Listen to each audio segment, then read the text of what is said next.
Okay, we're going to talk about doing an Archimedes principle problem. This would be target 8-2. So when you are doing one of these problems, you have to go into the problem with these 4 bits of knowledge already. Number 1, that there is a buoyant force, and the buoyant force pushes up. So when something is submerged in water, there's gravity's pulling it down, the buoyant force is pushing it up.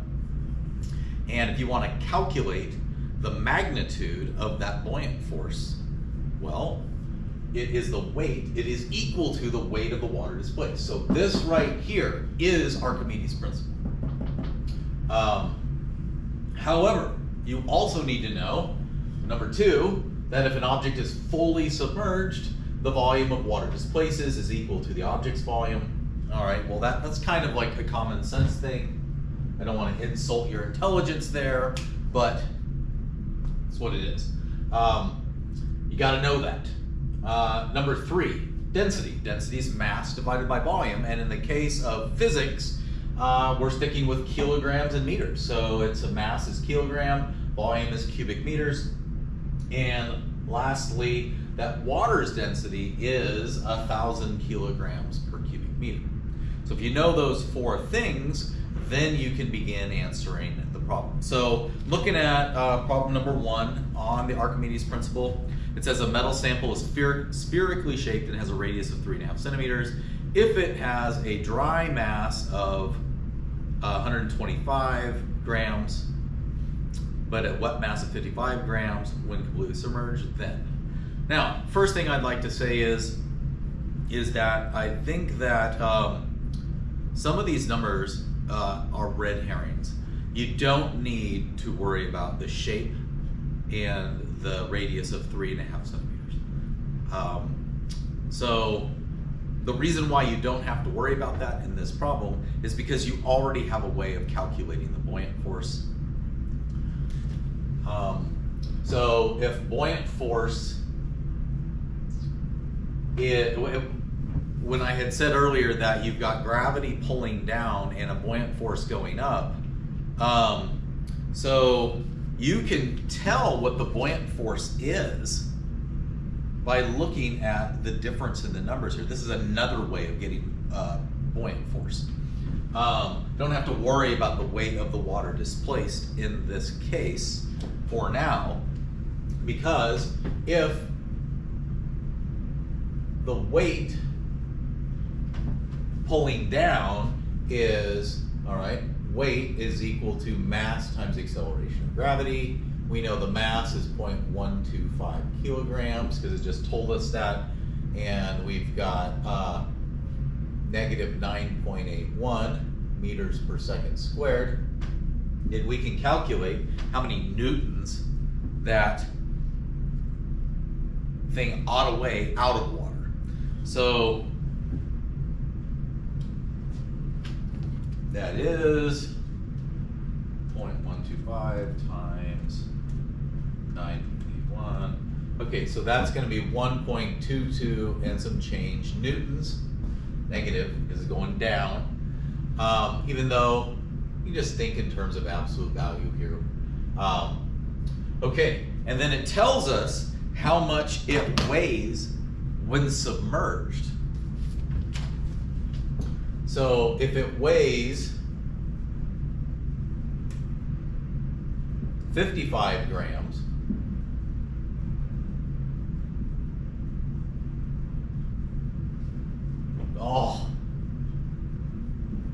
I'm just going to take the absolute value of 9.81 here. Then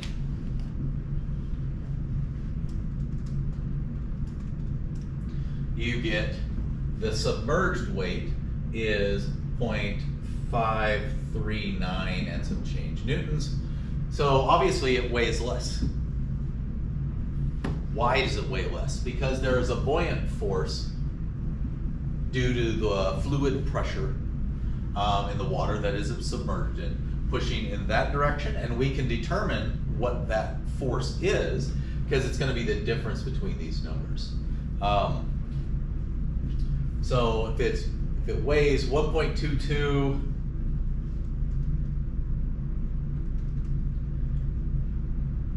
outside the water, but inside the water weighs that means there has to be a buoyant force pushing in the upward direction equal to 0.6867 newtons. So that's one way you can figure out the buoyant force. If you're given the weight out of the water and in the water, then, and it's fully submerged, then you can do that part. Then you just subtract them. Assuming that you calculated weight, don't make that silly mistake of leaving the masses and thinking the masses are weight. So if we're looking at question A, what is the buoyant force? Well, we just figured out the buoyant force by just taking the difference between the weights in and out of water. So we have got answer A right now of 0.6867 newtons. I'll come back and round those later. All right, so now we can work on the other questions. It says, what is the volume of the water displaced? Volume of water displaced. Well, there's a couple ways we could do this. We could take the, it gives us, it's a sphere, it's got 3.5 centimeters. We could do that and employ, if an object is fully submerged, the volume of water displaced is equal to the object's volume. We could do that, but I think it's actually a little bit easier here. So I'm going to do it this way.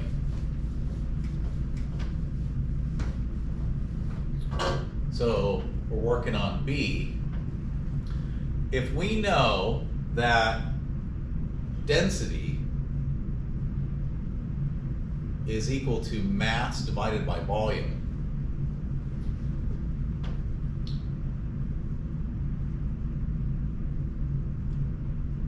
and we know that we're dealing with water here,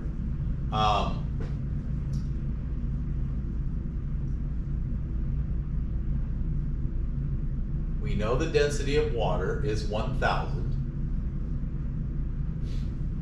If we could get the mass of the water that was displaced, then we could figure out by just algebraically what the volume of water is displaced.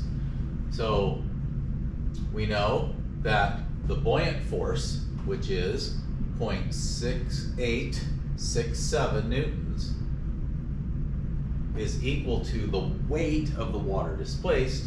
So this is the weight of the water, and we know weight is,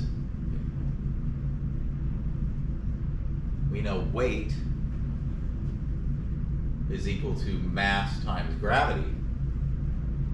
I could simply solve for the mass of the water.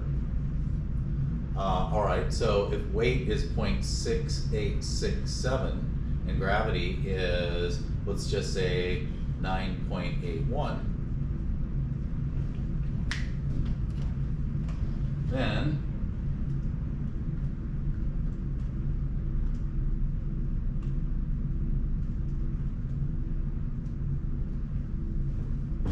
that is 0.0700 kilograms. So that is the mass of the water displaced. 0.0700 kilograms. And so now it's just a matter of solving for V, and I can get the volume. All right, so let's see, that's that divided by 1,000. And we get the answer for B as 7.00 times 10 to the negative 5 cubic meters. All right, so that's a way of doing it. Then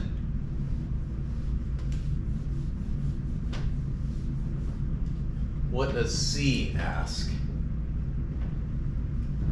C is asking what mass of water was displaced. Well, we just did that in order to calculate B because of the path I took to do this. So we actually did C while we did B. So C's answer is 0.0700 kilograms.